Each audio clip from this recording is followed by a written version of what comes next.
계획대로 구속이 되어서 사형 선고를 받았다고 합니다. 그래서 우리가 지금 영하 10도만 돼도 추운데 영하 50도가 되던 그런 추운 겨울날 시베리아에서 총살형에 처해지기 위해서 기둥에 이렇게 묶여 있었다는 것입니다. 여러분 얼마나 마음이 기가 막히겠습니까? 그죠? 얼어붙는 냉동실 안에 총을 맞으려고 이제 총살형을 당하려고 서 있으니까 말입니다. 이렇게 묶여 있는데 가만히 보니까 앞에 검별 외벽에 시계가 있는데 그 시계를 보니 사형 집행까지는 5분 정도의 시간이 남았더라는 것입니다. 그래서 이 도이프스키는 어떤 생각을 했냐면 이 마지막 남은 5분을 내가 어떻게 보낼까? 잠깐 그 생각을 하고는 그래서 이렇게 생각을 했다는 것입니다. 이분은 이 사형장까지 따라와 준 친구들에게 감사 인사를 하고 마지막 인사를 하고 나머지 이분은 자신이 살아온 28년 세월을 한번 되돌아보는 시간을 갖겠다. 그리고 마지막 1분은 아름다운 세상을 내가 다 누리지 못하고 하는 이 아름다운 세상을 한번 돌아보는 데 시간을 쓰겠다. 아주 구체적으로 시간 계획을 짜봤죠. 5분이라는 시간을. 그 계획대로 2분 동안 멀리서 자기를 쳐다보는 친구들에게 눈을 맞추며 눈인사를 합니다. 고맙다고. 그리고 이제 나머지 이제 3분 남은 중에 2분을 계획대로 자신의 지나온 생을 회고하려고 하다 보니까 갑자기 어떤 생각이 드냐니 나는 3분 후에 어디로 가지? 그런 생각이 들더라는 것입니다. 3분이 지난 다음에 나는 어디로 갈 것인가? 그러고 나자 지나온 28년의 생이 얼마나 후에 막심한지요. 내가 왜 그렇게 살았을까? 이런 생각들이 막 떠오르기 시작합니다. 설상가상상 형리가 총에 탄환을 정착하면서 철커덕 하는 소리를 이제 총을 쏘려고 철커덕 하는 소리가 들려오니까 불현듯 죽음의 공포가 들려오면서 몸이 사시나무 떨리는 것이었습니다. 그 두려움에 감당하지 못해서 두려워서 떨었다는 것입니다. 다행히 총 쏘기 바로 직전에 황제가 특명으로 사형 대신 시베리아에 유형을 보내라 라는 바람에 사형을 면하게 되었는데 하지만 그는 마지막 죽는 순간까지 그때 5분을 생각하며 내 인생을 어떻게 살아야 될 것인가 생각했다고 합니다만 여러분들은 여러분의 삶을 살아가시면서 여러분의 주어진 삶을 어떤 생각을 가지고 살고 계십니까? 그냥 아무 생각 없이 주어진 것이니까 흘러가는 대로 보내고 계십니까? 아니면 나름대로 어떤 의미를 갖고 살고 계십니까? 오늘 본문의 말씀해 보면 사도 바울은 그런 면에서 저와 여러분들에게 하나님의 자녀인 저와 여러분들에게 이렇게 권면을 하고 있습니다. 함께 오늘 본문 15절로 16절 말씀 앞을 보시면서 같이 한번 읽어보시겠습니다. 시작. 그런즉 너희가 어떻게 행할지를 자세히 주의하여 지혜 없는 자 같이 하지 말고 오직 지혜 있는 자 같이 하여 세월을 아끼라. 때가 악하니라. 아멘. 어떻게 인생을 시간을 보내야 될까? 어떻게 인생을 살아가야 될까? 그런 고민을 가지고 있는 우리들에게 사도 바울은 뭐라고 이야기하느냐? 세월을 아끼라라고 말씀하고 있다는 것입니다. 그러면 세월을 아끼라는 말은 무슨 말이냐? 그 말은요, 원어 성경에 보면 엑사고로조메노 이톤 카이론이라는 말로서 그 뜻은 시간을 구속하라, 시간을 구원하라, 시간을 낭비하지 말라, 그런 뜻입니다. 너희가 하나님의 백성이면 하나님 백성답게 시간을 낭비하지 말고 살아라, 그런 말씀인 것입니다. 그래야 너희의 삶에 후회가 없을 것이라는 것인데, 그렇다면 이 말씀은 구체적으로 어떤 의미일까요? 어떻게 시간을 낭비하지 않고 사는 것이 성도가 세월을 아끼는 비결일까요? 바라기는 오늘 이 말씀을 통해 저와 여러분들도 나에게 주어진 시간들, 나에게 허락된 시간들, 정말 세월을 아끼는 자의 모습으로 살아가셔서 주님 앞에 갔을 때 자랑거리가 많은 그런 복된 삶이 되시기를 주님의 이름으로 간절히 축원을 드립니다. 그러면 어떻게 해야 우리에게 주어진 시간들을, 세월을 아끼는 자의 삶을 살아서, 시간을 귀중히 여기는 삶을 살아서 하나님께 칭찬받는 자가 될 수 있을까? 그 내용을 살펴보면 첫째로 우리 같이 읽겠습니다. 시작. 우리의 관심이 주님의 뜻에 있어야 한다는 것입니다. 우리의 관심이 어디에 있어야 된다고요? 주님의 뜻에 있을 때 세월을 아끼는 자가 될 수 있다는 것입니다. 오늘 보면 17절 말씀 같이 한번 읽어보시겠습니다. 시작. 그러므로 어리석은 자가 되지 말고 오직 주의 뜻이 무엇인지 이해하라. 아멘. 무슨 말씀입니까? 어리석은 자가 되지 말고 주의 뜻이 무엇인지 이해하라. 다시 말해 주의 뜻에 관심을 두고 살아라 라는 말씀인 것입니다. 주님의 뜻에 관심을 두고 살 때 세월을 아끼는 자가 될 수 있다라는 말씀입니다. 근대 실존주의 사상의 선구회를 이룬 키에르케고르라고 덴마크가 낳은 유명한 철학자가 있습니다만, 그가 진리를 이야기하면서 한 예화 중에 이런 이야기가 있습니다. 어느 가을날 떼를 지어 날아가던 철새들이 있었다고 합니다. 이 철새가 떼를 지어 날아가는 이유는 뭐냐? 겨울이 오기 전에 따뜻한 남쪽 나라로 가는 것이었습니다. 먼 길을 떼를 지어, 여러분 잘 아시는 대로 V자를 떼를 지어 모양을 만들고 떼를 지어 날아가는데, 중간에 보니까, 나중에 보니까 다 날아갈 줄 알았더니 중간에 얼어 죽어 있는 기러기도 있더라는 것입니다. 아니 왜 이게 죽었지? 다 날아갈 텐데. 상식적으로 생각을 해도 이게 날아가는 중간이기 때문에 몸이 추워져서 얼어 죽을 일은 없습니다. 그렇지 않습니까? 운동을 하고 있는데 얼어 죽겠습니까? 병들어 죽었나 싶어 보니까 그것도 아닙니다. 그 이유를 살펴봤더니 왠가 하니 이 철새들은, 이 기러기들은 따뜻한 남쪽 나라로 가다 말고 중간에 옥수수 밭에 내렸는데, 옥수수 수확하고 나서 뭐가 남습니까?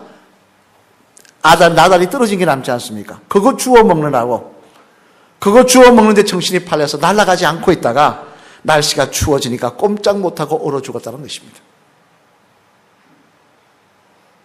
지금 관심이 따뜻한 남쪽 나라에 가는 것에 있어야 되는데, 중간에 들린 옥수수 밭에서 주워 먹는 그 옥수수 나라에 관심을 갖고 살다가 결국 따뜻한 남쪽 나라를 가지 못하고 중간에 얼어 죽고 말았다는 것입니다만, 이처럼 그의 관심이 잘못되면 망할 수밖에 없다는 것을 키에르케고르는 이야기하고 있는 것입니다.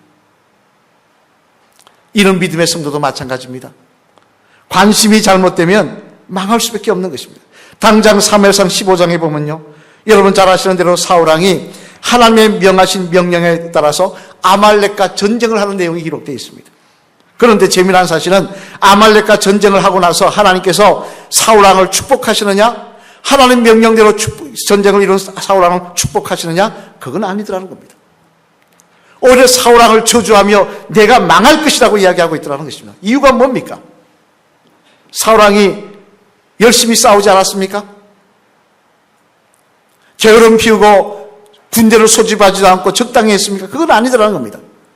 사울왕은 하나님의 명령을 듣고 군대도 소집하고 작전도 세우고 전쟁에 앞장서서 열심을 내어 싸워서 결국 아말렉과의 전쟁에서 승리를 했습니다. 그런데도 불구하고 하나님으로부터 그가 저주를 받고 있는 이유는 뭐냐? 우리 한번 같이 읽어보실까요? 사무엘상 15장 8절로 9절 말씀 같이 읽겠습니다. 시작. 아말렉 사람의 왕 아각을 사로잡고 칼날로 그의 모든 백성을 진멸하였을 때 사울과 백성이 아각과 그의 왕양과 소의 가장 좋은 것 또는 기름진 것과 어린 양과 모든 좋은 것을 남기고 진멸하기를 즐겨 아니하고 가치 없고 하찮은 것은 진멸하니라. 아멘. 무슨 말씀입니까? 전쟁이 끝나고 난 다음에 이 사울왕이 어떻게 했느냐? 아말렉 사람들이 가졌던 것 중에 좋은 것들은 숨겨서 몰래 숨겨뒀다는 것입니다. 하나님은 지금 아말렉과 전쟁을 하면서 뭐라고 하시느냐? 그들이 하여간 악한 것 때문에 다 망하고 죽이라고 말씀하고 계신데, 그래서 그들이 가진 양과 소까지 다 죽이라고 말씀하고 계신데, 사울왕은 하나님의 명령에는 관심이 없고 자기 배에 관심이 있었다는 것입니다. 자기 이익에 관심이 있다 보니까 하나님 명령 우습게 알고 죽여야 될 것을 숨기고 있다가 결국 하나님 앞에 멸망의 말을 듣고 있는 그런 인생이 되고 있다는 것입니다. 그래서 고로새서 3장 1절 4절 말씀해 보면요, 사도 바울은 우리 믿음의 성도들에게 이렇게 권면을 하십니다. 우리 한번 같이 읽어보실까요? 고로새서 3장 1절로 4절 말씀 앞을 보시면서 시작. 그러므로 너희가 그리스도와 함께 다시 살리심을 받았으면 위의 것을 찾으라. 거기는 그리스도께서 하나님의 우편에 앉아 계시느니라. 위의 것을 생각하고 땅의 것을 생각하지 말라.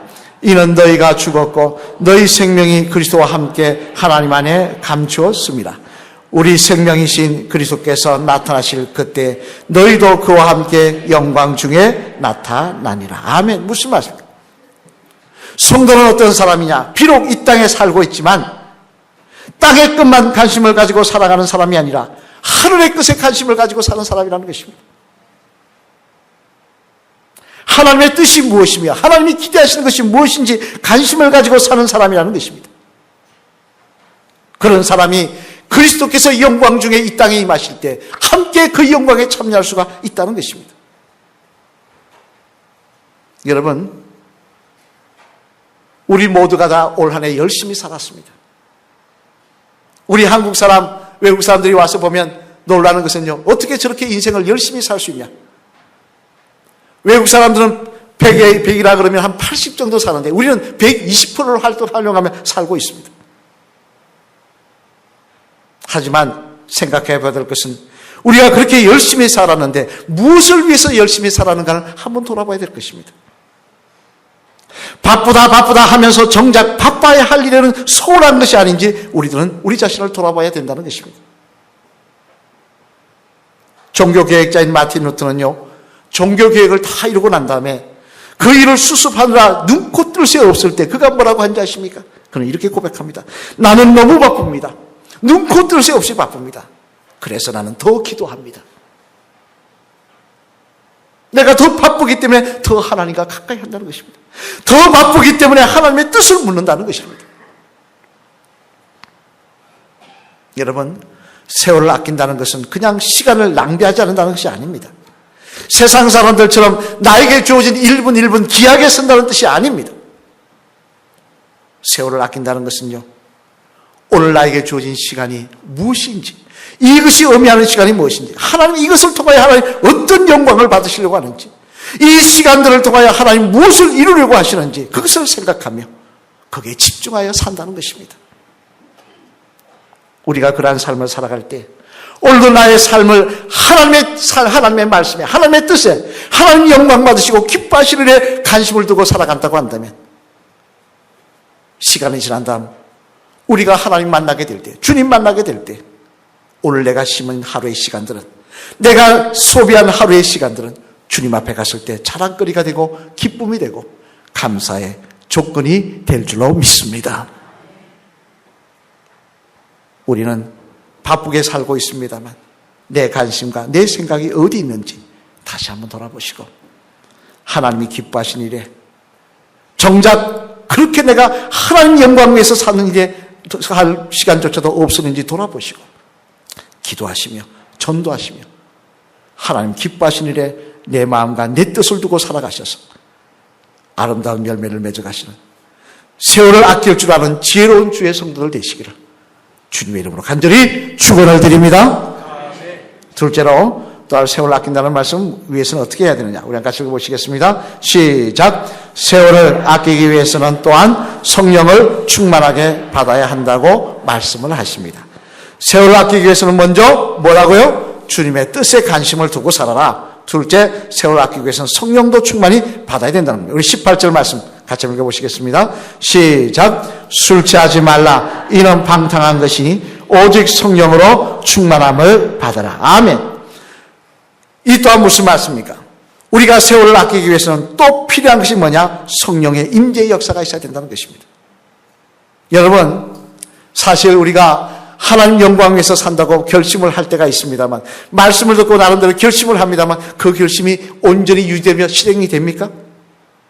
아침에는 결심했다가 저녁에 바뀌더라는 겁니다. 어제 결심했다가 오늘 바뀌더라는 것입니다.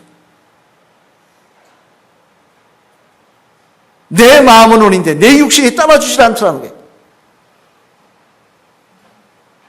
따라서 성경은 뭐라고 말씀하시냐? 이를 위해를 쓰는 내 의지로는 안 되니 성령 충만을 받으라고 말씀하고 있는데, 근데 재미난 것은 이 말씀 가운데 주목해 볼 것은 이 성령 충만을 술 취함에 비교하고 있더라는 거예요. 우리 18절 말씀 다시 한번 같이 읽어보실까요? 시작. 술 취하지 말라. 이런 방탕한 것이니 오직 성령으로 충만함을 받으라. 아멘. 여러분, 성령 충만 받는 거하고 술 취함 받는 거하고 비교할 수 있습니까? 없습니까? 누가 보고 술 취한 거하고 성령 충만하고 비교하면 아니 어디다 그런 것을 비교하냐 이야기할지 모릅니다만, 하지만 성경에서 이렇게 대조하고 있는 이유는 뭐냐? 술 취함과 성령 충만이 비슷하기 때문에 그렇습니다. 여러분, 술 취하신 분들을 직접 보신 분도 계실 것이고 지금은 아닙니다. 과거에 경험하신 분도 계실 거예요. 그죠? 아침에 과거에 경험한 분이니까 웃으시는 분 계신데 과거에 경험하신 분도 계실 것입니다만, 근데 술에 취하면 어떻게 됩니까? 제가 군대에 있을 때 보니까 고참 한 병이 외박을 갔다 왔는데 와가지고 손이 다 터졌어요. 그게 왜 터졌냐 그랬더니 술에 취해가지고 전봇대하고 싸운 겁니다. 그게 왜 싸웠냐 물었더니 시비를 걸더래요, 걔가. 여러분, 전봇대가 시비를 겁니까? 술이 취하니까 그게 시비를 거는 걸로 보이는 거예요. 치고받고 싸운 거예요. 누가 이겼겠습니까? 전봇대가 이기죠. 온데 터져왔습니다. 술 취하니까 술 취하는 대로 행동하더라는 것입니다. 평상시 점잖은 사람이 아무 데나 소변을 누고 점잖은 사람들이 아무 데나 쓰레기를 버리고 아무 데나 무단 횡단하고 그렇게 살더라는 것입니다. 이와 마찬가지로 성령 충만을 받으면 똑같은 역사가 일어난다는 것입니다. 성령이 내 마음을 주장하여 주셔서 내 생각, 내 의지, 내 뜻대로 하지 않는 것이 아니라 성령의 의지대로 성령의 뜻대로 되게 하시더라는 것입니다. 미국의 존 브라운 목사님은 그런 이야기를 했습니다. 자기가 어릴 때 물장난한 것을, 강가에서 물장난한 것을 비하면서 성령 충만은 이렇다고 설명하고 있는데요. 여러분, 물에 들어가면 어떻습니까? 발목 정도 잠기면 내 마음대로 할 수 있습니다. 허리까지 차도 어느 정도 내 마음대로 할 수 있습니다. 그러나 목까지 차면 어떻게 됩니까? 내 마음대로 할 수 있는 것이 아니지 않습니까? 목이 넘어서서 점점 차올라가면 물에 내 몸을 맡겨야 되는 거 아니겠습니까? 마찬가지로 성령 충만의 역사도 성령 충만이 내 삶을 주장하면 내 미움, 내 뜻, 내 생각대로 되는 것이 아니더라는 것입니다. 성령이 주장하는 대로, 성령이 시키는 대로 그렇게 역사하며 인생을 살아가게 되더라는 것입니다. 이는 당장 사도 바울만 해도 그렇습니다. 여러분 잘 아시는 대로 사도 바울이 평생 위대한 사도의 삶을 살아갔습니다만 그가 왜 그렇게 살 수 있었습니까?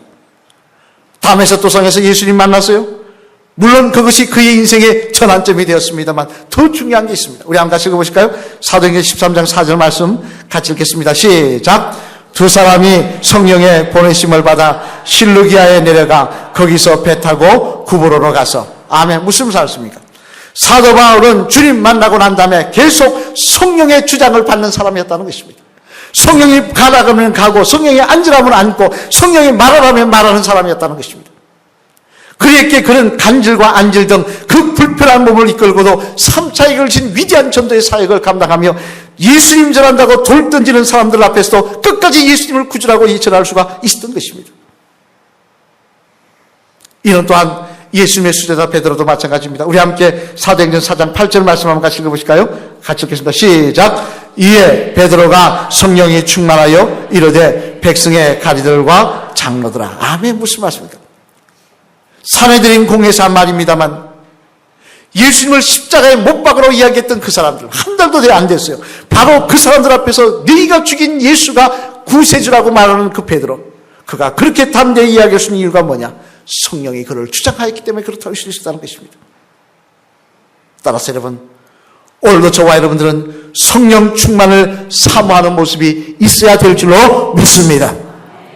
단순히 옛날에 교회에 있던 분들은 그러더라고요. 왜 한 분은 저한테 그런 이야기 하더라고요. 성령 충만을 위해서 기도합니다. 왜 기도하냐니까 사업 잘 되기 위해서요. 아닙니다. 성령 충만은 오늘도 하나님의 뜻을 위해서 살고 하나님의 말씀대로 사는데 결단하는데 성령께서 우리를 도우셔야 되기 때문에, 세월을 아끼기 위해서는 성령께서 나와 함께 하셔야 되기 때문에 성령 충만을 받아야 하는 것입니다. 오늘도 성령 충만을 받아 세월을 아끼는 주의 성도들 되시기를, 성령에 감동되어 성령이 시키는 대로 살아가시는 저와 여러분 되시기를 주님의 이름으로 부탁을 드립니다. 사랑하는 성도 여러분, 유명한 성 어거스틴은 그의 책에서 이런 말을 했습니다. 시간에는 과거, 현재, 미래가 있다고 생각하는 것은 타당하지 못하다. 엄격히 말해서 과거에 속한 현재가 있고 현재에 속한 현재가 있고 미래에 속한 현재가 있다. 그런 이야기를 했습니다. 무슨 이야기냐 하니 사람을 가만히 보니까 어떤 사람은 그 시간을 과거에 매여서 살더라는 것입니다. 그래서 맨날 옛날 이야기합니다. 옛날에 내가 어떻게 했고 옛날에 어떻게 했고 옛날에 내가 한 자리 했고 옛날에 믿음이 좋았고 또 어떤 사람은 땅만 바라며 현재만 생각하며 사는 사람이 있더라는 것입니다. 반면에 또 한 사람은 미래를 생각하며 주님 앞에 설날을 생각하며 오늘을 사는 사람이 있더라는 것입니다. 언제 주님 나를 부르시더라도 내가 주님 앞에 갔을 때 어떤 말을 할 것인가, 어떤 자랑거리를 가지고 설 것인가, 이것을 생각하며 사는 사람들이 있더라는 것입니다. 여러분은 어떤 사람이십니까? 오늘 인생을 살아가시면서 내가 오늘 주님께서 내 생명 불러가셔도 내가 주님 앞에 섰을 때 무슨 말을 할 것을 준비하고 사시는 사람이십니까? 그렇다면 세월을 아끼시기를 바랍니다. 흘러가는 대로 그냥 둘러보지 마시고 세상 일에 전몰되어서 그것만 바라보며 그것이 전부인 집 살지 마시고 주님이 오늘도 나에게 기대하시는 것이 무엇인지 내가 그리스도인으로 어떻게 살아야 될 것인지 고민하시며 말씀 붙들고 고민하시며 기도하시며 성령 충만을 사모하셔서 오늘도 하나님의 나라에 아름다운 상급들을 쌓아가시는 지혜로운 주의 성도들 되시길 바랍니다. 그래야 할 때 우리가 주님 앞에 섰을 때 오늘 내가 심은 것 때문에 후회하는 인생이 아니라 기뻐하며 감사하는 주의 성도들이 될 줄로 믿습니다. 우리 마주보시면 따라하시겠습니다. 집사님에게 주어진 세월을 아끼시길 바랍니다. 그리하여 오늘 때문에 기뻐할 미래가 충만한 집사님 되시길 바랍니다. 할렐루야! 여러분 보시기에는 앞에 보이는 집사님, 권사님, 장로님이 오늘 때문에 내일 기쁨이 충만한 분 같으십니까? 대답은 잘하시는데 오늘 보면 16절로 18절 말씀 우리 다시 한번 읽어보시겠습니다. 시작. 세월을 아끼라 때가 악하니라. 그러므로 어리석은 자가 되지 말고 오직 주의 뜻이 무엇인가 이해하라. 술 취하지 말라. 이는 방탕한 것이 오직 성령으로 충만함을 받으라. 아멘. 제가 다시 한번 읽습니다. 세월을 아끼라. 때가 악하니라. 그러므로 어리석은 자가 되지 말고 오직 주의 뜻이 무엇인가 이해하라. 술 취하지 말라. 이는 방탕한 것이니 오직 성령으로 충만함을 받으라. 여러분, 때가 악하니 세월을 아끼라는 말씀 기억하시고 오늘 이제 한 해도 저물어 갑니다. 한 해가 저물어 가는 것처럼 우리 인생도 저물어 갈 것입니다. 앞으로 내가 달려온 시간보다 앞으로 달려갈 시간이 점점 줄어들 것입니다. 이 시간들 지혜로운 주의 성도들 되셔서 하나님의 뜻과 하나님의 마음에 우리의 관심과 생각을 두시고 성령 충만을 사모하시는 주의 성도들 되셔서 주님 앞에 섰을 때 자랑거리가 많은 인생을 돌아볼 때 기쁨이 가득한 복된 주의 성도들 되시기를, 정말 세월을 아낀 지혜로운 주의 성도들 되시기를 주님의 이름으로 간절히 축원을 드립니다. 우리 찬양하시겠습니다.